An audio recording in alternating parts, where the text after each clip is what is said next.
I always thought my daughter was everything to me, until she called me an extra mouth to feed. My name is Margaret Wilson, and at 65, I never imagined I'd be telling this story. But here I am, sitting in my beautiful new condo, looking out at the city skyline, remembering the day my world turned upside down. You see, I used to believe that family meant everything, that blood was thicker than water, that your children would always have your back, just like you had theirs. I was wrong about a lot of things back then. 3 months ago, I was living a completely different life. I woke up every morning in a cramped guest bedroom in my daughter Sarah's house, tiptoeing around like I was some kind of unwelcome visitor instead of the woman who raised her.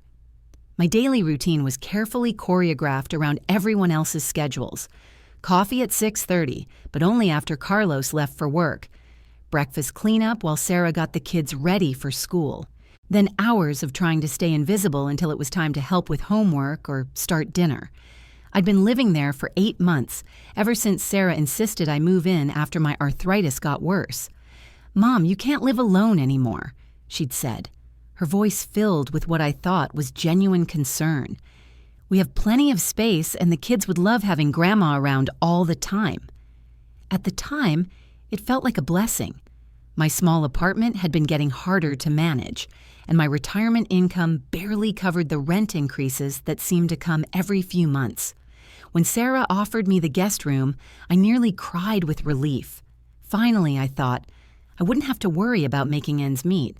I could help with Emma and Jake, maybe even save some money for the first time in years. The neighborhood was one of those classic American suburbs where everyone knew each other's business but pretended they didn't.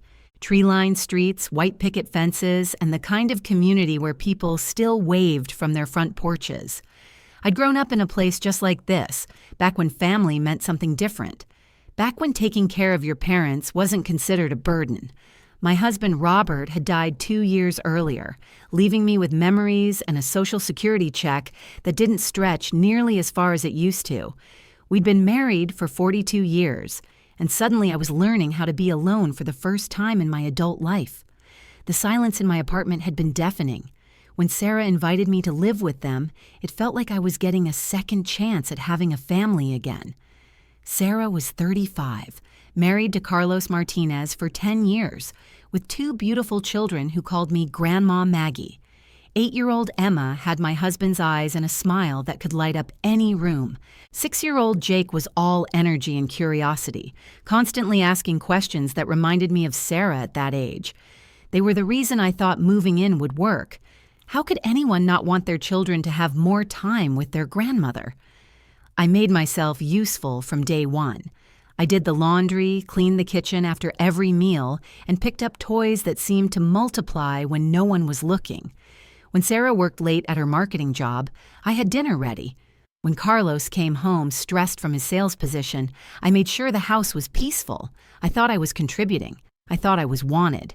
But families are complicated, and mine was about to get a lot more complicated than I ever imagined. The first signs were so subtle, I almost missed them. Little things that made me question whether I was reading too much into situations. Like the way Carlos would stop talking when I entered a room, or how Sarah started having hushed phone conversations that ended abruptly when I appeared. I told myself I was being paranoid. After all, they were a married couple with their own lives and concerns. It was natural for them to have private conversations. Carlos had always been polite to me, but there was something distant about his politeness. He was one of those men who smiled with his mouth, but not his eyes, especially when it came to anything involving money or household expenses. He'd make comments about the grocery bill, about utility costs, about how expensive everything was getting. At first, I thought he was just venting about general financial stress. Every family has money worries, right? But then I started noticing the way he looked at me when he thought I wasn't paying attention. It wasn't the look you give someone you're concerned about. It was the look you give something that's taking up space it shouldn't be taking up. Sarah, my own daughter, the little girl I'd rocked to sleep 1,000 times, started changing too. She became distant, avoiding eye contact during our conversations. When I'd offer to help with something, she'd brush me off with a quick, "I've got it, Mom," instead of the grateful smile I used to get. Family dinners became exercises in careful conversation, where everyone seemed to be measuring their words. The breaking point started with small comments. Carlos would mention how much the electric bill had gone up since I moved in. He'd complain about the hot water running out faster. He'd make jokes about how much toilet paper the house was going through. Each comment felt like a tiny paper cut, small enough to ignore individually but painful when they added up. I began to feel like I was walking on eggshells in what was supposed to be my home. I started showering at different times to avoid using too much hot water. I ate less at dinner, afraid someone would notice if the grocery bill went up. I even started buying my own toiletries and hiding them in my room like some kind of shameful secret. The conversations I accidentally overheard became more frequent and more pointed. Late one night, I heard Carlos telling Sarah, "We can't keep this up forever. It's not fair to the kids." Another time, I caught him on the phone with someone saying, "Yeah, we've got an extra mouth to feed now. It's putting a real strain on everything." Extra mouth. That phrase hit me like a physical blow. Is that really how he saw me? Not as a grandmother helping with the children, not as someone contributing to the household, but as just another mouth to feed? I confronted Sarah about it the next morning, my heart pounding as I asked if there was something they needed to tell me. She looked everywhere but at my face and said, "Mom, you're imagining things. Carlos is just stressed about work." But I wasn't imagining the way she couldn't meet my eyes. I wasn't imagining the guilt written all over her face, and I definitely wasn't imagining the way both of them seemed to be building up to something, like they were gathering courage for a conversation they didn't want to have. The tension in the house became thick enough to cut with a knife. Emma and Jake started asking why everyone seemed so quiet lately. I did my best to keep things normal for them, but children are perceptive. They could feel the shift in the family dynamic, even if they couldn't understand what was causing it. I lay awake at night in that guest bedroom, staring at the ceiling and wondering how I'd gotten to this point. I was 65 years old, living in my daughter's house, feeling like an unwelcome burden. This wasn't how I'd imagined my golden years. This wasn't the family I thought I'd raised. But what hurt most was the growing realization that Sarah wasn't going to defend me. She was choosing her husband's comfort over her mother's dignity, and that betrayal cut deeper than anything Carlos could say. I should have seen what was coming. All the signs were there, lined up like dominoes waiting to fall. But sometimes you're so desperate to belong somewhere that you ignore the evidence right in front of your face. The night before everything changed, I heard them talking in their bedroom. The walls were thin, and their voices carried more than they realized. "We have to do something," Carlos was saying. "This can't go on much longer." "I know," Sarah replied, her voice small and defeated, "but she's my mother. And these are our children. They need their space back. We need our space back." I pressed my ear closer to the wall, my heart hammering against my ribs. "Maybe we could help her find a nice senior community," Sarah suggested weakly. Carlos's laugh was bitter. "With what money? Do you know how much those places cost? We're barely keeping our heads above water as it is." There was a long pause before he spoke again, his voice harder now. "Sarah, we can't afford to keep supporting an extra mouth. It's not sustainable." That phrase again. Extra mouth. As if my entire existence could be reduced to the food I consumed and the space I occupied. I pulled away from the wall and sat on the edge of my bed, my hands shaking.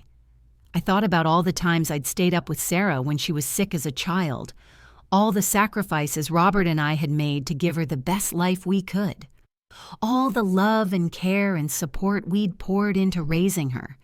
And this is what it had come to. I was an extra mouth to feed in my own daughter's house.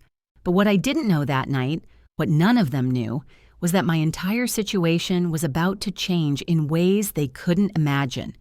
Because the next morning, I would receive a phone call that would shift the balance of power so dramatically that Carlos would never again have the luxury of calling anyone an extra mouth. The irony was about to become delicious. The call came at 9:15 in the morning, just after Carlos left for work and Sarah had taken the kids to school. I was washing breakfast dishes, trying to make myself useful as always, when my phone rang with an unknown number. "Is this Margaret Wilson?" a professional voice asked. "Yes, this is she." "This is David Chen from Chen, Williams and Associates. I'm an estate attorney. I'm calling about your sister Helen's will." I nearly dropped the phone. Helen had died 6 months earlier, and we'd never been particularly close. She was 10 years older, lived across the country, and we'd spoken maybe twice a year for the past decade. I knew she'd done well for herself in real estate, but I had no idea why a lawyer would be calling me about her will. "I'm sorry, there must be some mistake," I said.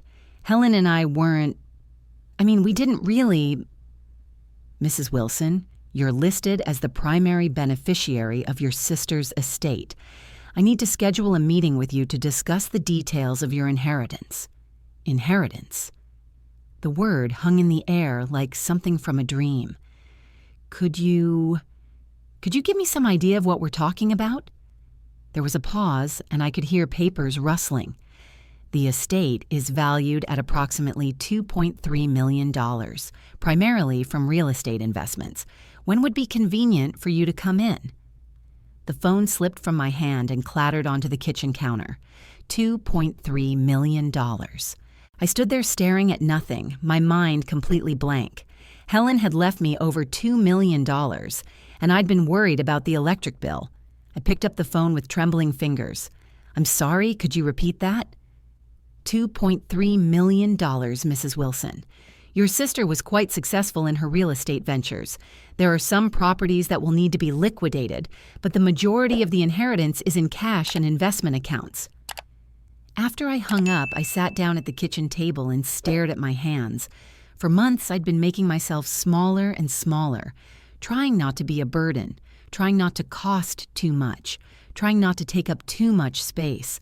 And the whole time, I'd been one phone call away from having more money than Sarah and Carlos could dream of. The timing was almost cosmic in its perfection. Last night, Carlos had called me an extra mouth they couldn't afford to feed.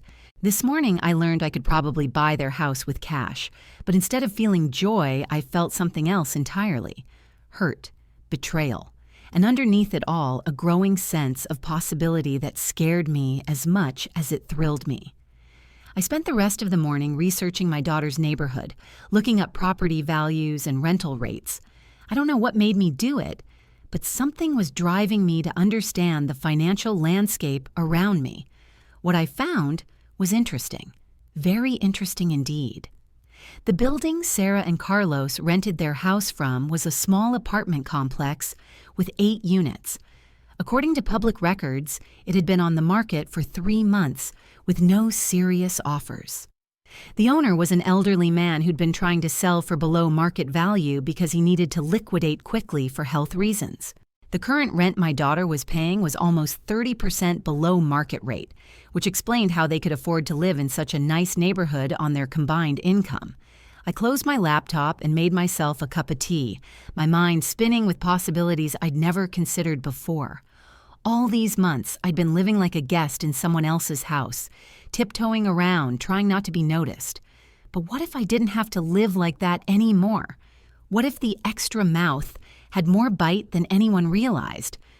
The meeting with the lawyer was scheduled for the next day, but that afternoon I decided to do something I hadn't done in months. I went for a walk around the neighborhood, really looking at it for the first time since I'd moved in.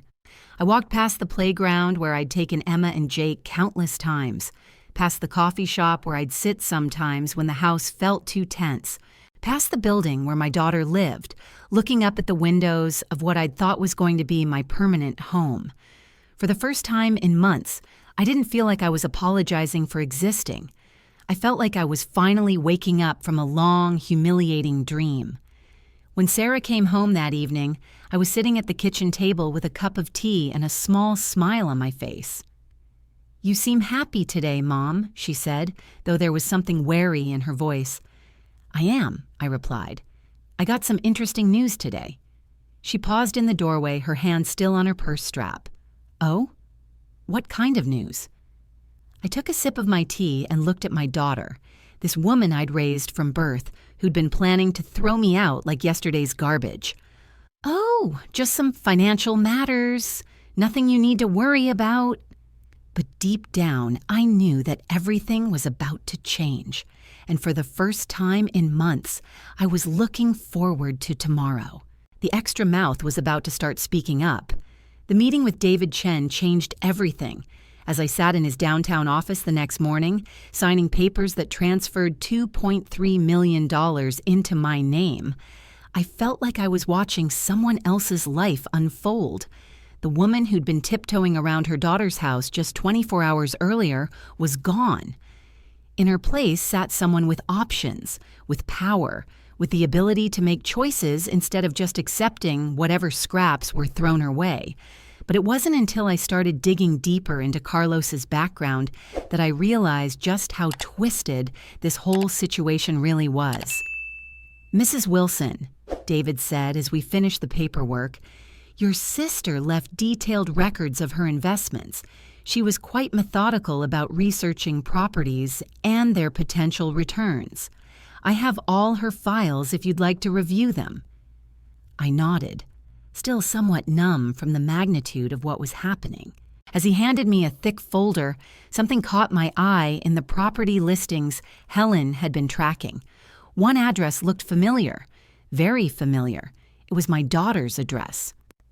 "Mr. Chen," I said slowly, "this property here, 1247 Maple Grove Lane, do you know anything about it?" He adjusted his glasses and flipped through some papers. "Ah, yes, that's one your sister had been monitoring for about 6 months before she passed. It's a multi-unit building that's been struggling financially. The owner is elderly and looking to sell quickly due to health issues. Your sister noted it was underpriced and could be an excellent investment opportunity." My heart started beating faster. "Is it still available?" "As far as I know, yes. Would you like me to make some inquiries?" I thought about Carlos calling me an extra mouth to feed. I thought about Sarah's inability to look me in the eye. I thought about 8 months of making myself invisible in my own daughter's house. "Yes," I said. "I'd like to know everything about that property." The research David's office conducted over the next few days revealed a picture that was both shocking and infuriating. Carlos Martinez hadn't just been complaining about money because times were tight. He'd been hiding a gambling problem that had cost their family over $45,000 in the past 2 years. Sports betting, online poker, trips to the casino that Sarah knew nothing about. The financial stress he'd been blaming on my presence in their home was actually the result of his own destructive choices. The extra mouth to feed had been his scapegoat for problems he'd created entirely on his own. But here's what made it even worse. Sarah knew about the gambling. Maybe not the full extent, but she knew. I found out when I hired a private investigator to look into their finances. I needed to understand exactly what I was dealing with before I made my next move. The investigator, a no-nonsense woman named Linda Torres, laid it all out for me in her office 3 days later. "Your son-in-law has been struggling with gambling addiction for at least 3 years. She said, sliding a folder across the desk. "Your daughter has been working overtime trying to keep up with the debt payments. She's been picking up freelance projects, working weekends, anything to keep their heads above water." I stared at the bank records and credit card statements Linda had managed to obtain.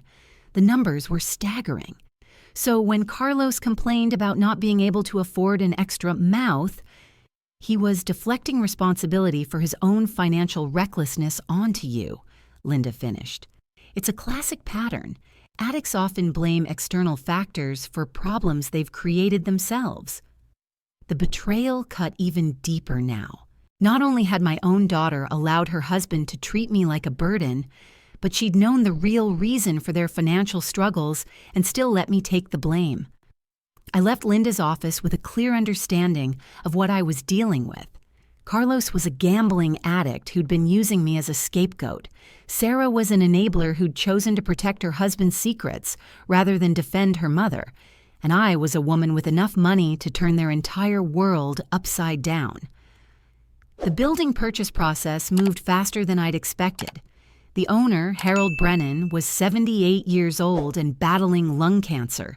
He needed to liquidate his assets quickly to pay for medical treatment, and my cash offer, 20% below asking price, was exactly what he'd been hoping for. "You're getting a steal, Mrs. Wilson," Harold told me as we signed the papers. "These tenants have been paying below market rent for years. I never had the heart to raise it on them, but you'll be well within your legal rights to bring it up to market rate." Market rate. I'd done my research. Market rate for a 3-bedroom unit in that neighborhood was approximately 3 times what Sarah and Carlos were currently paying. As I walked out of the real estate office with the keys to my daughter's building in my purse, I felt something I hadn't experienced in years: complete and total control over my own destiny. But I wasn't ready to reveal my hand just yet. I wanted to savor this moment, to plan my approach carefully. Carlos had spent months making me feel like a burden. Now I was going to show him what a real burden looked like. I spent the next week quietly moving into a beautiful 2-bedroom condo across town. No more guest bedrooms, no more tiptoeing around other people's schedules, no more making myself small to accommodate ungrateful family members. The condo had floor-to-ceiling windows, granite countertops, and a view of the city that took my breath away every morning.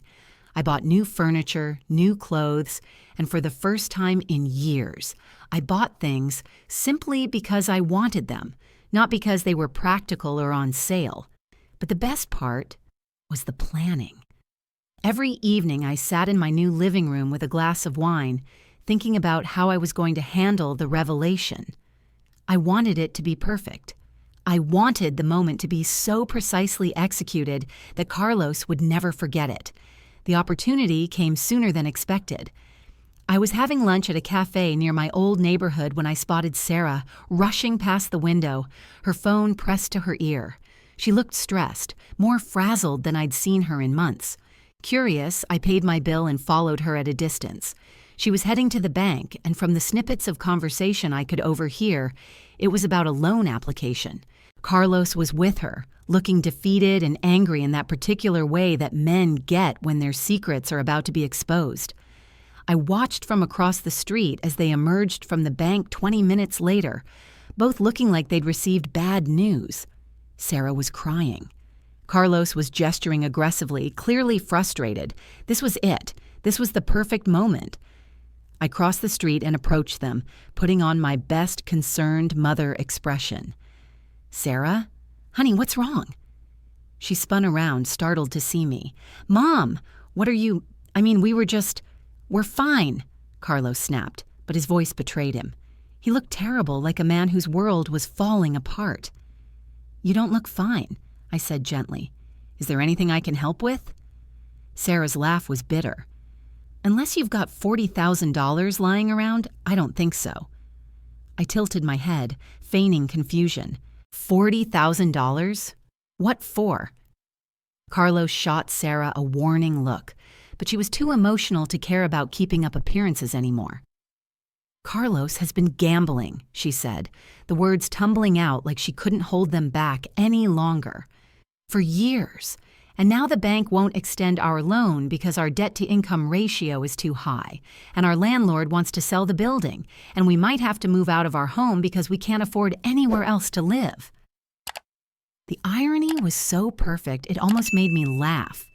Instead, I maintained my concerned expression and said, "Oh my, that does sound serious." "Yeah, well, life's serious," Carlos muttered. "We'll figure it out. We always do." I looked at my daughter, this woman who'd called me an extra mouth to feed just 2 weeks earlier, who was now standing on a street corner crying about financial problems her husband had created. "You know," I said slowly, "I might be able to help after all." Both of them looked at me with surprise. Sarah's eyes showed a flicker of hope, while Carlos just looked skeptical. "Mom, you don't have to..." "Actually," I interrupted, reaching into my purse and pulling out a business card, "I think we should all sit down and have a proper conversation. There are some things you both need to know." The business card was from David Chen's law office with my name listed as a client. Carlos took it, frowning as he read. "What's this about?" he asked. I smiled, and for the first time in months, it was a genuine smile. A smile that held secrets and power and the promise of justice. "I think you'll find it very interesting," I said. "Why don't we meet tomorrow evening? I have a few announcements to make." The next evening, I arranged to meet them at their house.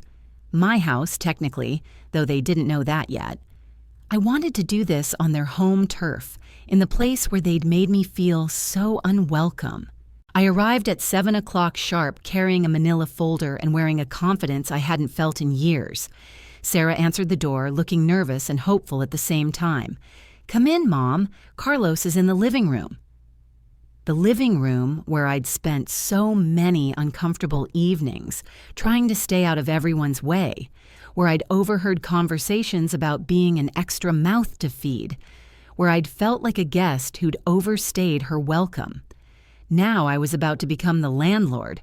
Carlos was sitting on the couch, still looking defeated but trying to maintain some dignity. The kids were at a neighbor's house, which was perfect. This conversation was definitely adults only. "So," Carlos said as I sat down across from them, "Sarah said you might be able to help with our situation." I nodded slowly, enjoying the moment. "Before we get to that, I think there are some things we need to clear up. Some honest conversations we should have had months ago." Sarah shifted uncomfortably. "What do you mean?" I opened my folder and pulled out a sheet of paper. "Well, for starters, I think we should talk about why you really asked me to move out." The silence that followed was deafening.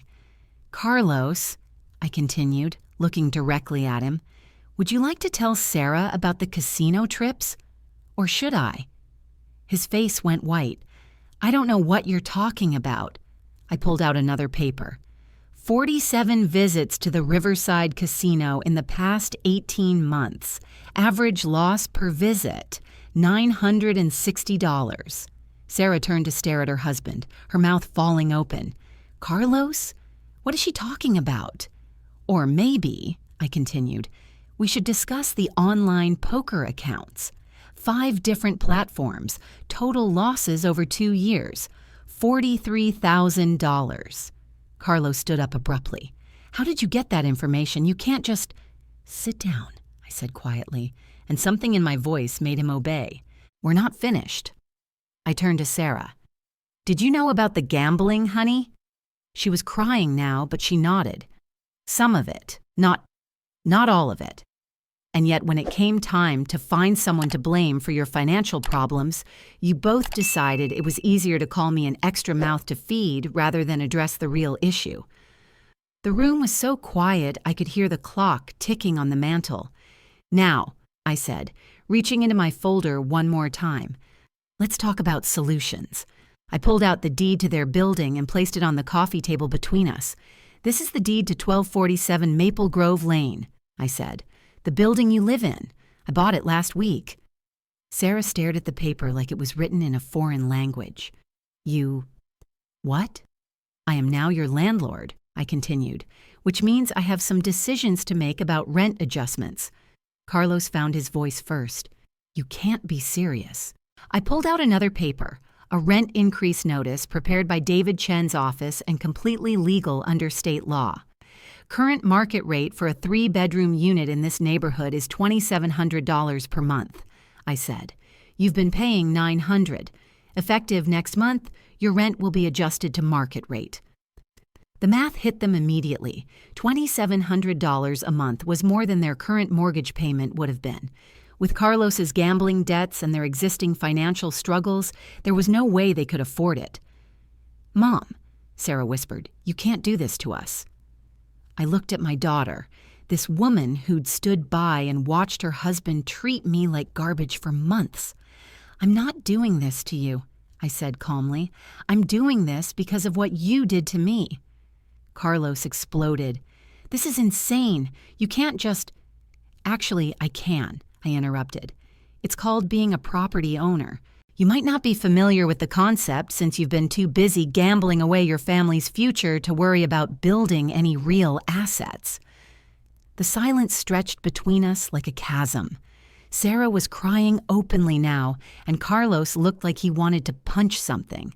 However, I said, letting the word hang in the air, I'm not unreasonable. They both looked at me with desperate hope. Sarah, you're my daughter, and despite everything that's happened, I love you, so I'm going to give you a choice. I pulled out a final document from my folder. This is a lease agreement for a different property I'm purchasing. It's smaller, a 2-bedroom apartment, but it's in a good neighborhood with good schools. The rent would be $1,200 a month, which is manageable on your income. Sarah grabbed the paper eagerly. Mom, I'm not finished, I said firmly. The lease comes with conditions. Carlos enters a gambling addiction program immediately. You both attend family counseling, and you never ever make me feel like a burden in my own family again. I stood up and walked to the window, looking out at the neighborhood where I'd felt so unwelcome just weeks earlier. The alternative is that you find somewhere else to live, because the market rate rent on this place stands. You have 30 days to decide. Behind me, I could hear Sarah crying and Carlos muttering curses under his breath. There's one more thing, I said, turning back to face them. I want you both to understand something very clearly. When you called me an extra mouth to feed, when you made me feel like I was a burden you couldn't afford, you forgot something important. I picked up my purse and headed toward the door. You forgot that the extra mouth might have bigger teeth than you realized. 3 months later, I'm sitting in my beautiful condo, watching the sunset paint the city in shades of gold and pink. Sarah and Carlos took the apartment I offered them.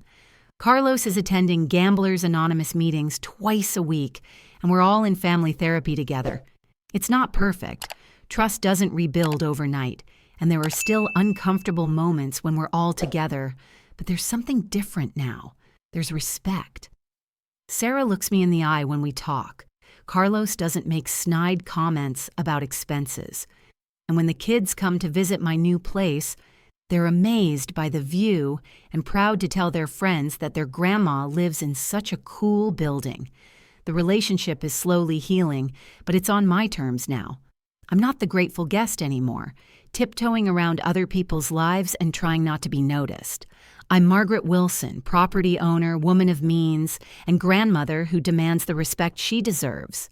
I learned something important through all of this. You really do teach people how to treat you. For too many years, I taught my daughter that it was okay to treat me like I was dispensable. I taught her that my comfort and dignity were less important than keeping the peace. I taught her that I would accept whatever scraps of affection and respect she was willing to throw my way. But sometimes, life gives you an opportunity to teach a different lesson. The other day, Emma asked me why Mommy and Daddy had to move to a smaller house. I told her that sometimes grown-ups make mistakes with money, and when that happens, they have to make changes to fix those mistakes. "But why did you buy their old house, Grandma Maggie?" she asked. I thought about that question for a long time before I answered. "Because," I finally said, "sometimes when people think you're not important, you have to show them that you're more important than they ever imagined." She seemed to accept that explanation, though I suspect she'll understand it better when she's older. These days, I wake up every morning in my own space, drinking coffee from expensive cups I bought simply because I liked them. I don't apologize for existing anymore. I don't make myself smaller to accommodate other people's comfort. And I certainly don't let anyone call me an extra mouth to feed. If you're reading this and you've ever felt like a burden in your own family, let me tell you something. You're not. You're not extra. You're not too much. You're not a mouth to feed. You're a human being who deserves respect and dignity, regardless of your age or your financial situation. Don't let anyone convince you otherwise. Don't let anyone make you feel grateful for the bare minimum of human decency. And if they do try to treat you like you're disposable, remember this story. Remember that sometimes the quietest person in the room has the most power. Sometimes the person everyone overlooks is the one who changes everything. They called me an extra mouth to feed. Mouth to, now I'm the one who decides who gets fed. Never underestimate the power of a woman who's finally had enough. We might be quiet for a long time, but when we speak up, the whole world listens. The extra mouth has had its say, and trust me, it was worth the wait.